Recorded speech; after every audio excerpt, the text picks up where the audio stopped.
Доллардың кулу өсүүдө жана мындан арал кайда барат деген суроо көпчүлүктү азыр кызыктырып турса керек. Финансисттер буга жооп берүүдөн албетте карманышат, бирок кандай болгон күндө дагы паника калтырып болгон бош акчага доллар сатып алуу менен эл өзү доллардын кымбатташына себеп болуп жатканын дагы айтышат. Эфирде Capital экономикалык обзору жана алдыдагы 23 мүнөттө.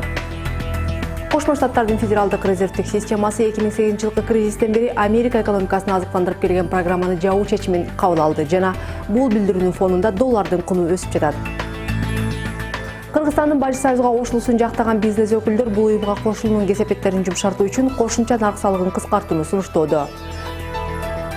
Карылыкка жашыңдан кам көр. Кантип? Русланбек Акимканов элдик экономика рубрикасында бакуат карылыкка кам көрүүнүн жолдорун айтып берет. Деген менен пенсиянын көзүн кармак турсун, өз бизнесин ачып, башкаларга дагы иш берген пенсионерлер бар. Менин бизнесим рубрикасынын бүгүнкү каарманы пенсионер Ишкер Айым.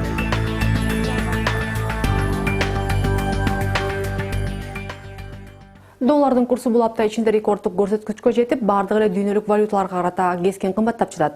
Бул кымбаттоолор Кошмо Штаттардын федералдык резервдик системасы 2008 жылкы кризистен кийин Америка экономикасын азыктандырып келген программаны жабуу чечимин кабыл алгандан кийин болууда. Бул инструмент аркылуу АКШ бийлиги ипотекалык кризистен жалкып калган колдонуучуларды рынокко кайтаруу аракетин көргөн. Башкача айтканда, ФРС ишенимдүү инструмент болгон облигацияларды тобу менен сатып алып, алардын үстөк пайызын төмөндөсүнө таасир эткен жана бул аркылуу инвесторлордун акцияларга болгон кызыкчылыгын арттырып келген. Эми бул программанын токтошу дүйнөлүк экономикага салынган доллардын санын кыскартат дегенди түшүндүрөт. Ал ортодо Бажы Союзга кошулууну жактаган бизнес өкүлдөр кошумча нарк салыгын азайтуу демилгесин көтөрүп жатышат. Бул сунушту келтирип жаткан Тейлөө товар жана базарлар ассоциациясынын башчысы Сергей Пономарев Capitalга берген интервьюсунда кошумча нарк салыгын бардыгы эмес, импорттук гана товарларга кыскартуу жөнүндө сөз болуп жатканын айтты. Анын пикиринде бул өлкөнүн Бажы Союзга кошулуусундагы экономикалык кесепеттерин жумшартмакчы. Мы защищаем в настоящий момент интересы практически 400-тысячной армии торгующих в Кыргызстане. Биз муну менен соода саттыкка тартылган 400 миңдей кишинин кызыкчылыгын коргоп жатабыз. Мына Бажы Союзга кошулгандан кийин үчүнчү өлкөлөрдөн ташылып келген товарларга бажы төлөмдөр кымбаттайт. Жана мунун кесепетинен ички рынокто ошол товардын өзү кымбаттайт. Бул турган иш. Мунун кесепетин жумшартуу үчүн ошол импорттук товарлар үчүн кошумча нарк салыгын азайталы деген сунуш берип жатабыз. Мындан бюджет жабыркабайт. Болгону бажы ставкалардын көтөрүлүшүн НДСти төмөндөтүү менен баланстайбыз. Сегодня хотя бы есть. Бажы Союзга кирген өлкөлөрдүн ичинен эң төмөнкү кошумча нарк салыгы Казакстанда 12%. Бирок коңшулар муну дагы 2%га төмөндөтүүгө ниеттенип жатышат. Орусияда болсо НДС 18%, ал эми Белоруссияда 20%. Кыргызстанда болсо кошумча нарк салыгынын көлөмү 12% жана бул жагымдуу деп эсептелет. Бирок кыргызстандык ишкерлерге чоң оор келтирген бул социалдык салыктар. Соода өндүрүш палатасынын соңку сурамжылоосуна катышкан ишкерлердин 80% социалдык төлөмдөрдү эң жогору деп белгилешкен. Кесепетинде көп компаниялар кош бухгалтерия жүргүзүп, жалпы экономика көмүскөгө кетүүдө. Соода өндүрүш палатасы жүргүзгөн иликтөө Кыргызстандагы ишкерлердин басымдуу көпчүлүгү, тактап айтканда 80% социалдык салыктарды жогору деп эсептээрин көрсөткөн. Сурамжылоого катышкан ишкерлердин 14% гана салыктын бул түрүн чыдамдуу десе, 5% оптималдуу. Ал эми болгону 1% ишкерлер азыркы төлөмдөрдү аз дешкен. К сожалению, государство не помогает в развитии бизнеса. Ишкерлер мамлекет бизнестин өнүгүүсүнө жардам бермек турсун, бут тосуп жатат деген ойдо. Чынында бул туура эмес. Сен жумуш орундарын түзгөн үчүн акча төлөйсүң. Статистика боюнча компаниялардын жарымынын көбү айлыкты конверт менен төлөшөт. Эгер компания социалдык салыктардан качып, жумушчулардын айлык акысын төмөн көрсөтсө, мындан өлкө бюджети эки жактуу чыгым тартат. Анткени конверт аркылуу алынган айлык акы социалдык төлөмдөрдүн гана эмес, киреше салыгынын дагы төлөнгөн көлөмүн азайтат. Ал эми бизнес үчүн, айрыкча жаңыдан бутуна туруп жаткан бизнес үчүн социалдык салыктар олуттуу проблема. Когда спрашиваешь предпринимателя, почему же так происходит? Ишкерлер менен сүйлөшкөндө алар биз деле ачык расмий иштегибиз келет дешет. Бирок салыктардын баарын ачык төлөй турган болсо, чыгаша иштеп каларыңды да көрүп жатабыз. Ошондой компаниялар да болгон. Азыр Кыргызстанда жумушчулар өз айлык акысынын дээрлик 40%га жакынын мамлекетке которот. Тактап айтканда, айлык акынын 17%дан ашыгын компания социалдык салык катары соцфондко төлөсө, дагы 10%ды жумушчу өзү төлөйт. Дагы 10% киреше салыгы катары айлыктан алынып калат. Айлык акынын 27,25%ы социалдык төлөмдөргө кетет. Анын 10%ын жумушчу өзү, калганын иш берүүчү төлөйт. Иш берүүчү төлөгөн 17,25%ын ичинен 15%ы пенсиялык фондко, 2%ы милдеттүү медициналык камсыздандырууга жана 0,25%ы жумушчулардын эс алуусуна каралган. Ал эми жумушчу өзү которгон 10%ын 8%ы пенсиялык фондко кетет. Ал болсо азыркы пенсионерлерге жумшалат. 2% болсо мамлекеттик топтом фондуна салынып, болочок пенсионердин эсебине топтолот. Социалдык фонд болсо азыркы чогултулган салыктардагы пенсияларды төлөгөнгө жетпей жатканын айтат. Для того, чтобы выполнить задачу, Пенсиянын көлөмүн жашоого керектүү деңгээлде жеткирүү үчүн 3,5 миллиард сом кошумча каражат керек. Мындай каражатты алуу үчүн ставкаларды 33%га чейин көтөрүү керек. есть такое понятие актуарное моделирование. Сурамжылоого катышкан ишкерлердин 5-си социалдык фондко дегеле ишенбейт. Дээрлик жарымынын болсо ишеними төмөнкү деңгээлде. Анча-мынча ишенимин ишкерлердин 31% гана билдирген. Ал эми социалдык фондко терең ишенгендердин саны болгону 1%. Социалдык төлөмдөрдүн көлөмүн кыскартып, аны оптималдаштыруу маселеси так эле талкууланып келет. Өкмөт башы жакында эле бул маселени карап чыгуу үчүн жумушчу топ түзүү тапшырмасын берген. Мисалга, Грузия социалдык төлөмдөрдү жоюп салган. Тактап айтканда, бул өлкөдө жүргүзүлгөн реформалардын алкагында киреше салыгы менен социалдык салыктар бириктирилип, анын көлөмү азыр 20% түзөт. Ошондой эле бул көлөмдү 15%га түшүрүү планда каралган. Бул экономикалык реформаларга түздөн-түз катышкан Грузиянын экономика, финансы министрлеринин мурдагы орун басары Георгий Скахай Капиталга берген интервьюсунда салыктардын ставкасын төмөндөткөн сайын бюджетке түшкөн кирешенин көлөмү көбөйгөнүн жана бул логикага сыйган күтүлгөн жыйынтык экенин айтып берди. Георгий, биринчиден Кыргызстанга кош келиптирсиз. Бул сиздин Кыргызстанга болгон биринчи сапарыңызбы? Биринчи таасирлериңиз кандай болот? Первые впечатления интересные, в первую очередь красота и возможность. Сиздердин өлкө абдан кызыктуу таасирлерди калтырды. Биринчи кезекте кооздугу, ошону менен бирге эле мүмкүнчүлүктөрү. Бул өлкөнүн экономикалык эле эмес, бардык планда чоң келечеги бар деп ойлойм. Ошол мүмкүнчүлүктөрдү ишке ашыруу керек. Эң башкысы бул өлкөдөгү бардык мамлекеттик тескөөлөрдү жөнгө салуу керек.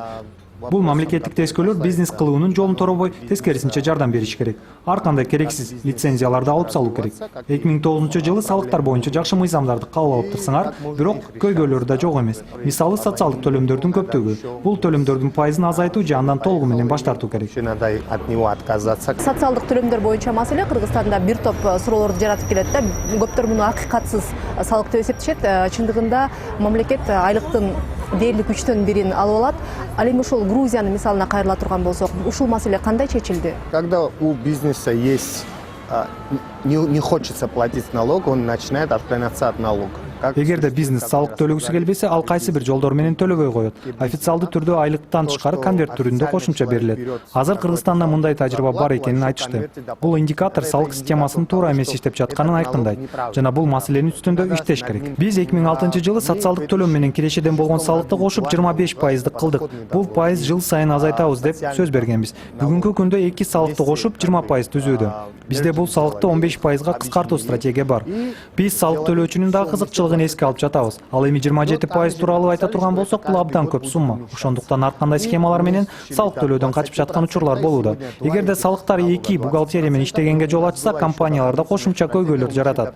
Грузияда салыктарды кыскартуу боюнча тажрыйба жакшы жыйынтыктарды берүүдө. Анткени бюджетте болгон киреше көтөрүлүүдө. Декларировать уже не в интересах самого налогоплательщика. Демек, бундан экономикалык эффект болгон экен да салыктарды кыскартуудан. Да, пример грузинской реформы, когда мы уменьшили эти два налога и вообще все налоги, не два налога, а все. 2003-жылы 20га жакын салыктын түрү болгон. Кийин кыскартылып салыктардын түрү 7-ни түзгөн. Азыр 6 гана түрү калды. Андан тышкары салык төлөмдөрдүн пайыздарын кыскарттык.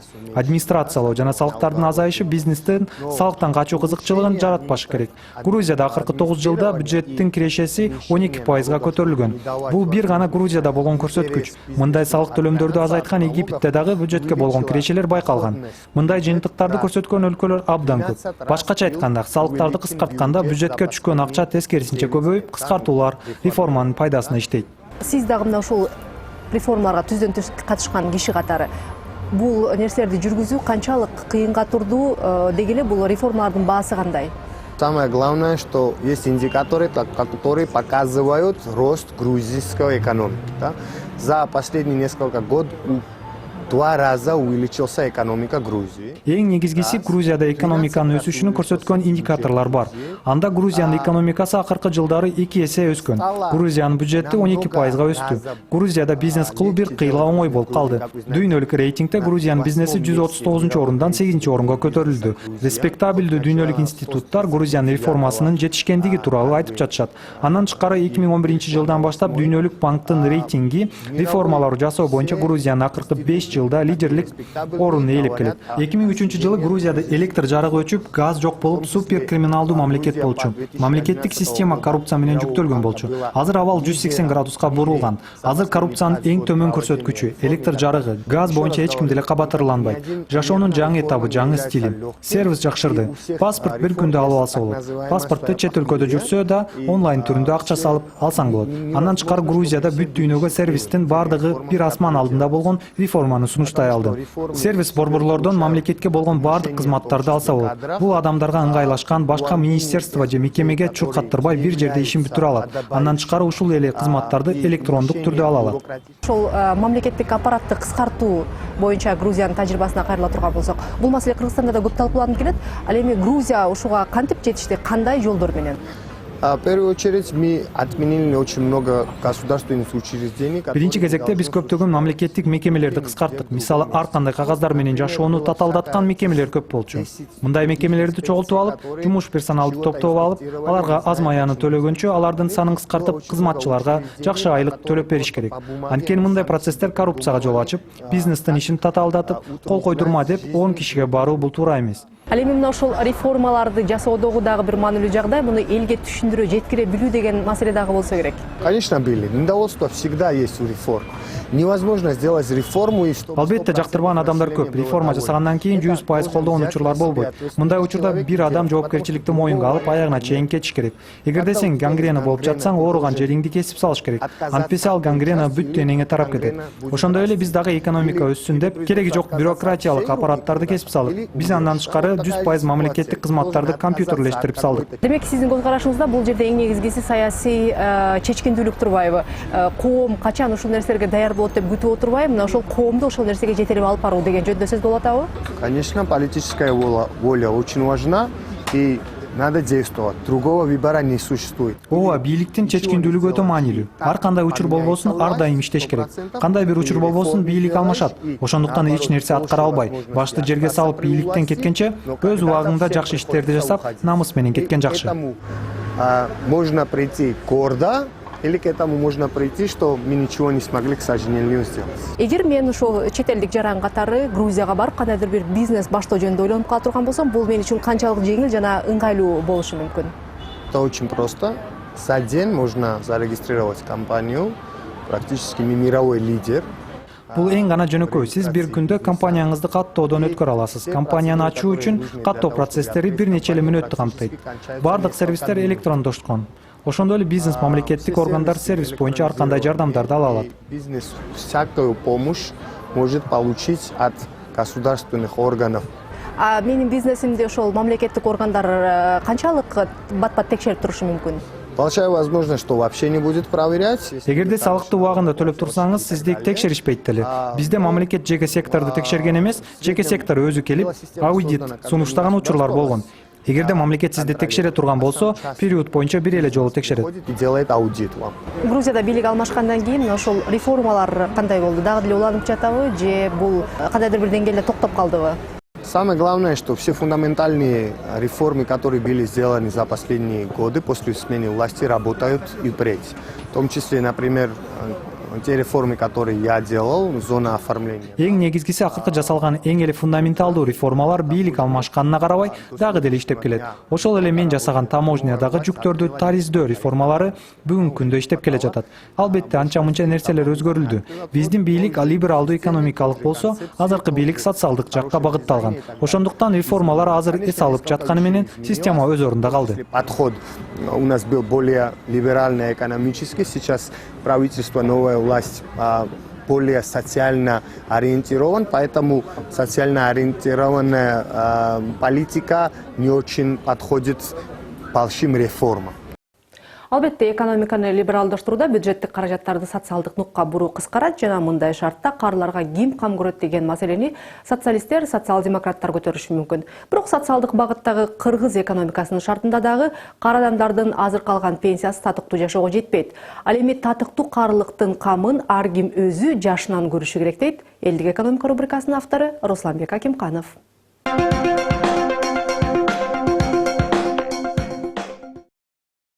Саламатсыздарбы. Капитал программасынын элдик экономика рубрикасы улантат. Жаш кезде биз пенсия жөнүндө сөз кылмак турсун, ал жөнүндө ойлонбойбуз. Албетте өкмөткө үмүттөнүп, өлкөнүн экономикасы чоң деңгээлде өсүп, пенсиянын көлөмү чоңойот деп күтсөк болот.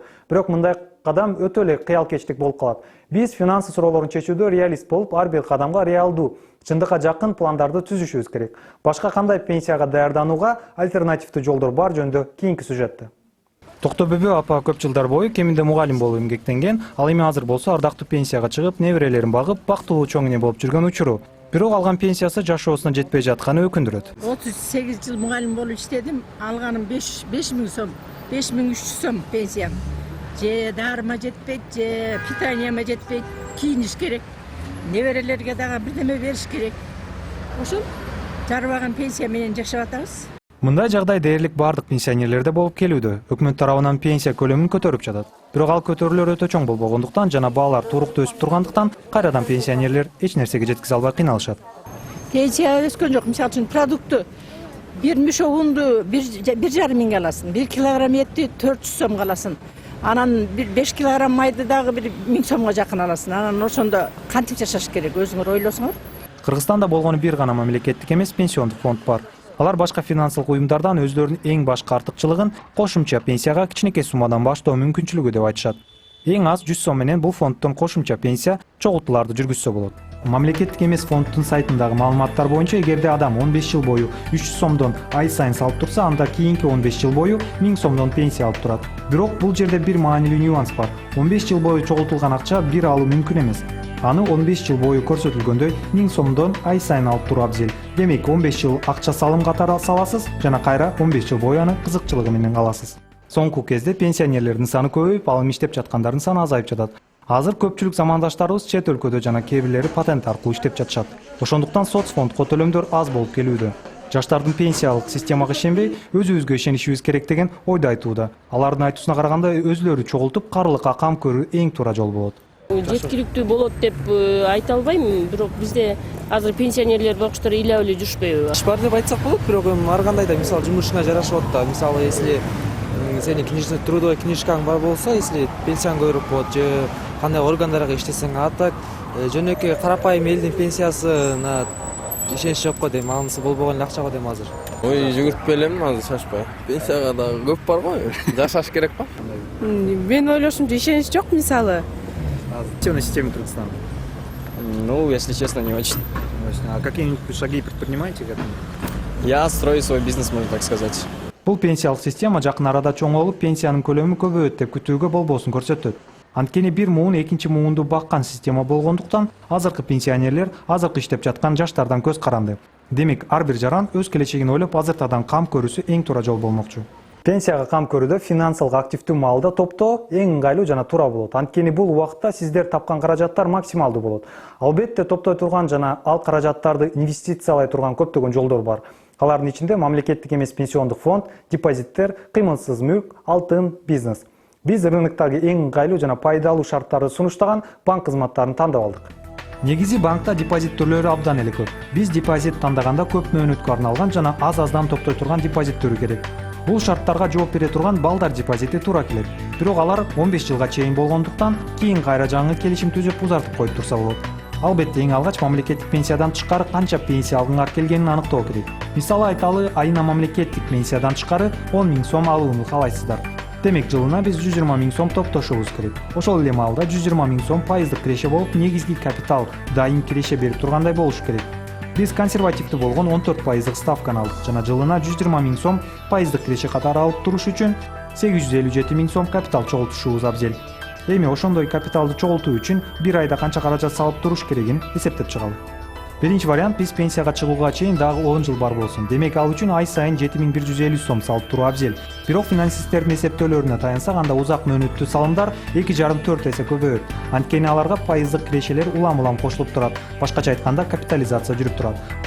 Ал эми 10 жыл салыштырмалуу азыраак мөөнөт болгондуктан 2,5 эсе чоңойот деп эсептесек, анда ай сайын 3000 сомдон чогултуу керек деген жыйынтыкка келебиз. Экинчи вариант, эгерде пенсияга чейин 20 жылыбыз бар болсо, анда ай сайын 1430 сомдон топтоо керек болот. Үчүнчү вариант, пенсия маалына чейин бизде 30 жыл бар. Керектүү капиталды топтош үчүн айына 600 сомдон топтошубуз керек. 4-чү вариант пенсияга чейин дагы көп бар 40 жыл алдын ала кам көрөлү деп эрте баштасак жана 900 000 сомго жакын капиталды чогултуу үчүн болгону ай сайын 450 сомду чогултуп турган жетиштүү. Бүгүнкү күндө финансылык рынок карлыкка кам көрүү үчүн жеде келе пассивдүү киреше булагын түзүү үчүн көптөгөн ар кандай мүмкүнчүлүктөрдү сунуш кылууда. Өтө кеч болуп калайлык деп пенсияга азыртадан кам көрүңүздөр. Биз мисал катарында көрсөткөндөй, убакыт абдан зор мааниге ээ. Сизге жана үй бүлөңүзгө ийгилик каалайм. Рахмат, Руслан. Ал эми базар экономикасы карлык түшүнүгүн өзүн дагы өзгөртүүдө. Пенсиянын же балдардын көзүн карап үйдө олтурмак турсун, өз бизнесин баштап, жанын эле эмес, башкаларды кошо баккандагы пенсионерлер бар. Алардын бири жөнүндө Жеңишгүл Шабданбекова менин бизнесим рубрикасында айтып берет. Саламатсызбы же? Жүгөрү канча сом? Жүгөрүнүн жарым килосы 75 сом. Бул местный производство, э? Местный производство, мен бул бизнести өзүм баштагам. Өзүңүз баштадыңыз билесиз. Канча жаштасыз? Мен 58 жаштамын. 58 жаш ардактуу эс алууга кетүүнүн убактысы эмес. Мына мынтип Жамиле эже өз бизнесин баштап алган. Смотри, какие палочки вкусные.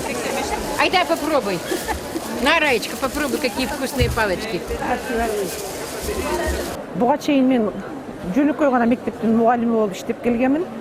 Мугалимдик кесибимдеги алган билимимдин, тажрыйбамдын көп бөлүгүн мен ушул бизнеске пайдаланууга туура келди. Жарбаган айлык төлөнүп жатат. Ал айлык менен базар экономикасынын шартында жашоого эч мүмкүн эмес. Мына бир гана ошол себеп болду. Өндүрүштү жаңадан ачып баштаганда ушул кыргыздын колунан эмне келмек эле, кыргыз качан бир сапаттуу товарды чыгара алчу эле, товарыңызды биз сата албайбыз, биз Россия менен Казакстандын гана товарларын сатабыз деген кардарлар тарабынан мындай түшүнбөстүктөр келип чыккан. Биз ошол кардарлар тарабы менен биздин ортобузда болгон психологический барьерди бат жеңип чыктык. Себеби биздин компаниянын иштеген сотрудниктерибиз жана өзүм дайыма биз повышение квалификация билимибизди өркүндөтүп, алган билимибизди ушул товардын сапатын көтөрүүгө жумшап жатабыз. Мына ушул товардын сапатын көтөргөн күндөн баштап бизге андай доомат милдеттер коюла элек. Баары чогулуп 8 адам, себеби аз болгонунун себеби бизде өндүрүштүн баары автоматташтырылган. Автоматташтырылган өндүрүштү абдан аз сандагы адам башкарат, бирок алган маяналары жогору.